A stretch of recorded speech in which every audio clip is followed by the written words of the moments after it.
Virtually every college music program requires solo Bach as part of the audition process, and many professional orchestra auditions have started to do this as well. Why is this? Well, it seems clear to me that audition committees would like to hear solo Bach to see if you can make a convincing contrast with the more robust and muscular playing of modern concertos and orchestral excerpts. Bach's music is very personal. There is profound truth and connection to humanity to be found in Bach's solo string music. There is a seemingly limitless variety of interpretation of these pieces, and it can be quite confusing when you're getting ready for an audition or even a competition that requires solo Bach, as many do. I want to use this time to give you some practice approaches for solo Bach and to encourage each of you to find an interpretation that feels like your personal truth, or at least your personal truth that day. Of course, you should work with your teacher to learn how they would like you to play, but in the end, you are the one who has to play this in front of people. If you don't feel conviction about your interpretation, your performance will never be as fulfilling as it might otherwise. These approaches will reap the greatest reward if they are employed at the start of learning a new movement. However, they can do a lot of good for a movement you're already playing. This will vary depending on how capable you are of forgetting everything you did previously and starting over as if you had never heard it before. Of course, it is technically impossible to forget the way that you played it before, but if you can make that leap of faith, it will pay dividends. Even if you ultimately go back to how you were playing, the awareness these techniques bring will give new dimension to your understanding and playing of these timeless masterworks. Number 1, learn the bass line. Play the bass line. The bass line is the key to understanding really any piece of music, but especially the one where you are the only person playing. Don't worry whether it's the right note you're playing. Just start working to sketch out what you feel is the harmonic foundation of the piece. You're not going to be submitting this for publication in a music theory journal, so don't worry about that. Just listen. For example, if we look at the Adagio from Sonata No. 1 for violin, one big clue is that the stems of the bass line usually point down. Once you've identified what you think might be the bass line, play it in the tempo of the movement, or slower in the case of fugues and fast movements, with all of the meaning and musicality that you want from the piece, hearing in your mind the notes on top and in between.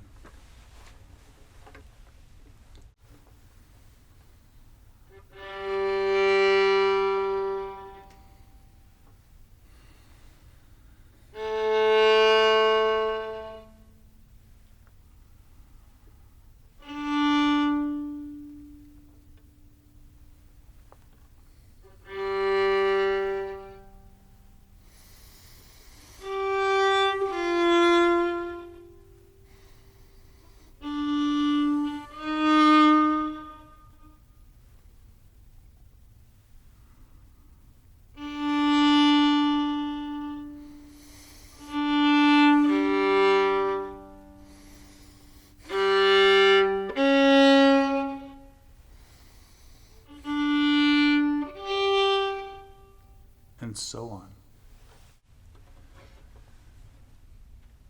Point number 2, cadences.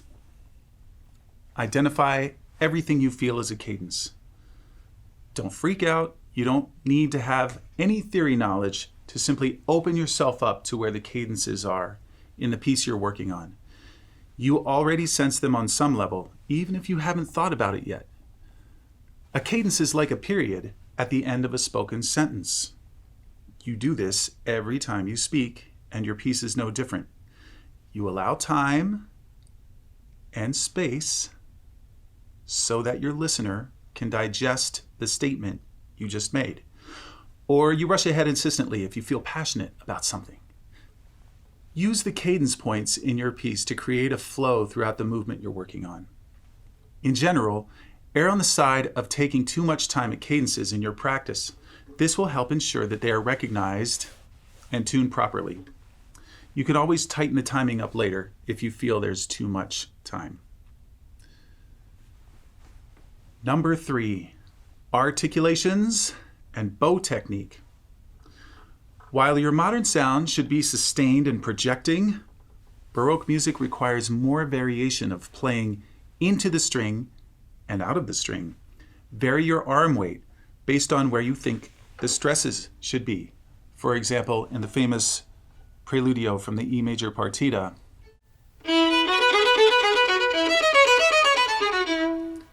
as opposed to one block of sound. So try to vary things so it has more up and down feeling. There's always a hierarchy of beats. 1 is almost always the strongest beat. 2 is almost always the weakest. In 4/4 time, the third beat is usually the next strongest, and 4 leads to the next downbeat. And in 3/4 time, the third beat leads to the next downbeat. In general, it's good stylistic practice to emphasize dissonances, tritones, major and minor sevenths, major and minor seconds. So be on the lookout for those. Play resolutions appropriately less than dissonances to give a graceful and regal effect on cadences.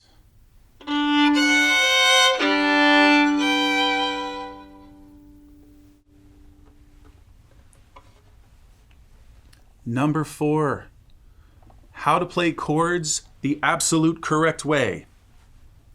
That's a joke. There are many ways to play a chord. Considerations should include bringing out the bass, harmonic intensity or lack thereof, melodic context, and more. If we take the first chord of the G minor adagio, you can play the usual 2 and 2, but all other options should be on the table to give you the widest palette of choices. So if we take the same chord and play it in many different ways, you could do 1 + 3. You could do 1 + 1 + 2. You could do 2 + 1 + 1. A slow roll.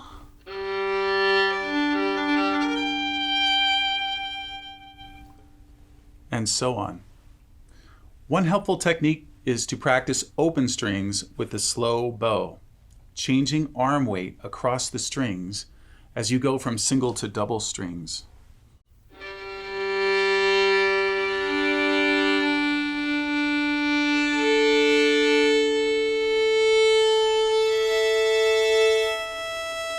On a down bow, and you can also do these on an up bow.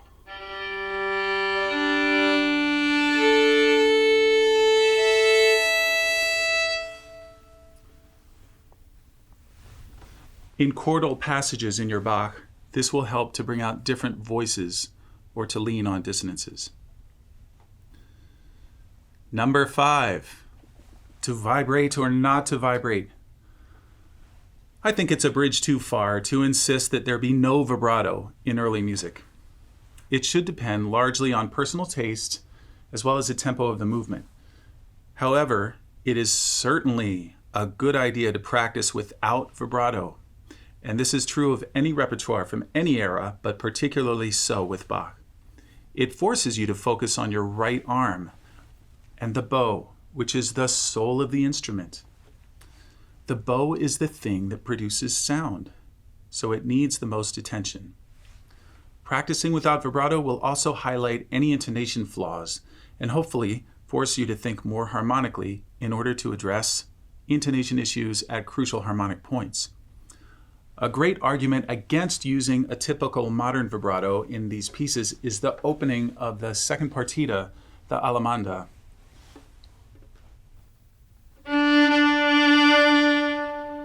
Versus, there are stems up and down on the opening downbeat, which is an indication to play a stopped note on the G string for the upbeat, and then the open D string at the same time as the stopped note. To vibrate one of these unison notes while droning the open string would sound pretty strange. To play it without vibrato, and instead find an interesting timbre with the bow, seems to be the required approach here, and that could reasonably be taken as an indication of what kind of playing should follow.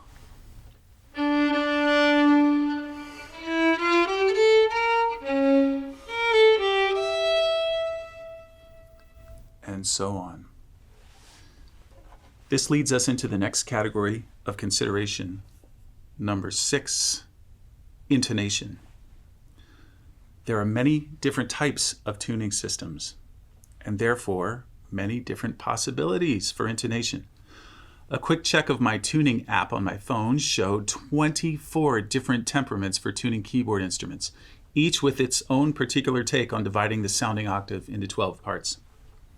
For string players playing solo Bach, you should let your open strings be your guide to achieve maximum resonance. Practice getting into the resonance of your instrument.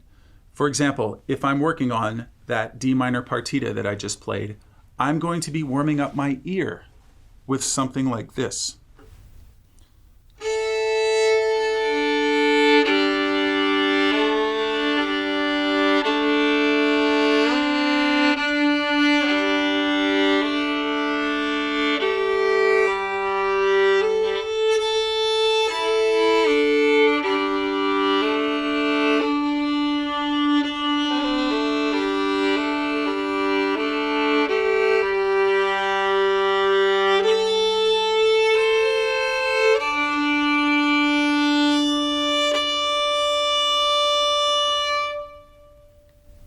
Listening for the ring the entire time on all of the stopped notes. Be aware of how your instrument feels and vibrates when you draw the bow across the string. These are basic fundamentals of playing which should be practiced every time you pick up the instrument. Identify all of the ringing notes in your piece. Yes, all of them. Of course, you could go a lot farther with things, like adding ornaments on repeats or experimenting with a Baroque bow, but be careful, it's a slippery slope and you may find yourself in the world of gut strings and no chin rest. But that's not such a bad world either. Thanks so much for watching this morning. Please enjoy the next presentation on building careers in music with Sarah Off, and I'll be very happy to answer any questions live that you have right now.